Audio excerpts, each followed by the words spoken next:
जर, जोरू और जमीन, इन तीनों की वजह से लड़ाई होती है। Wow, what a concept. और जिसने ये बनाया वो महान था।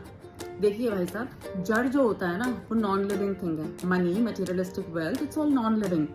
तो जो दो लोग इसके लिए लड़ रहे हैं, पहला तो जिसका है, जिसने अर्न करा है, वो उसका है। अगर कोई दूसरा उसकी वेल्थ पे नजर डाल रहा है और उसको लूटने की कोशिश कर रहा है, उसके लिए फाइट कर रहा है, तो गलती उस दूसरे इंसान की है जिसकी वो वेल्थ है नहीं, लेकिन वो फिर भी उसके लिए फाइट कर रहा है। पहला तो फाइट का जो कॉज है वो जड़ नहीं है, फाइट का कॉज वो इंसान है जिसके दिमाग में वो लालच आया।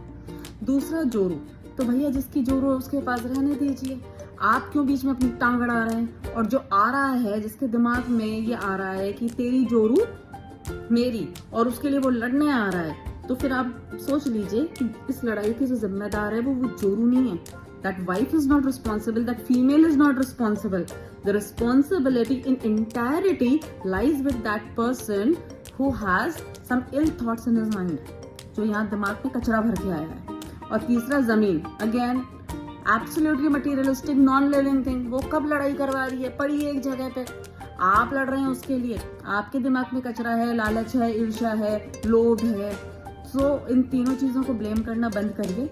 No doubt all of these three things are very precious, valuable, लेकिन ये लड़ाई नहीं करवाते। लड़ाई करवाता है घटिया सोच, घटिया दिमाग।